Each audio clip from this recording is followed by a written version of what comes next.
ថ្ងៃនេះពិតជាពិសេសមែនតើបាន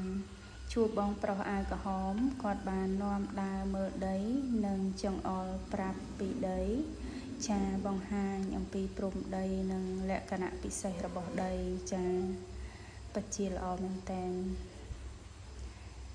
ចាជំរាបសួរពុកម៉ែបងប្អូនទាំងអស់គ្នាថ្ងៃនេះនាងខ្ញុំក៏សូមបងប្អូនអារម្មណ៍ពុកម៉ែបងប្អូនមកទស្សនានៅដីដាក់លក់មួយកន្លែងចាដែលស្ថិតនៅជាប់នឹងស្ទឹងរលុះស្រុកប្រាសាទបាគងខេត្តសៀមរាបតែម្ដងចាហើយ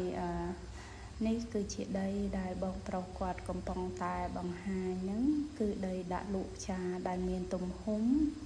12ហិកតាចាហើយសម្រាប់ដីនេះផងដែរគឺខ្ពស់ស្រាប់ដោយដែលបងប្អូនបានឃើញស្រាប់អញ្ចឹងហើយសម្រាប់ដីនេះផងដែរគឺជាប្រភេទប្លង់រឹងចាប្លង់រឹងស្របច្បាប់ 100% តែម្ដង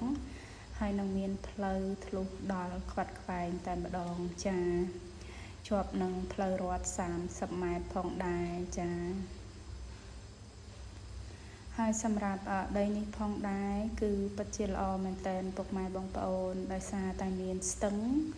នៅជាប់នឹងទីតាំងដីនេះរហូតតែម្ដងអញ្ចឹង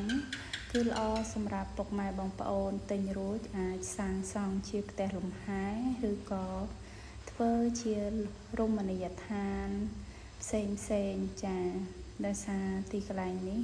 ស្ទឹងនេះគឺមិនដែលរីងទេពុកម៉ែបងប្អូនចាហើយដីក៏រៀបស្មើល្អថែមទៀតផងហើយនឹងដូចដែលបងប្អូនបានឃើញអញ្ចឹងពីដំបូងដែលបងប្រុសគាត់បានដើរនៅលើស្ពានហ្នឹងគឺស្ពានឆ្លងស្ទឹងរលុះតែម្ដងពុកម៉ែបងប្អូនចាហើយសម្រាប់ដីនេះផងដែរគឺតម្លៃពិសេសមែនតើចាតម្លៃត្រឹមតែ$35ចរចាតែប៉ុណ្ណោះសម្រាប់ពុកម៉ែបងប្អូនដែលមានបំណងចង់បានទាំងមូលគឺអាចទិញទាំងមូលបានឬបងប្អូនចង់បាន2 3ហាត់4 5ហាត់ក៏អាចកាត់ជូនបានដូចគ្នាចា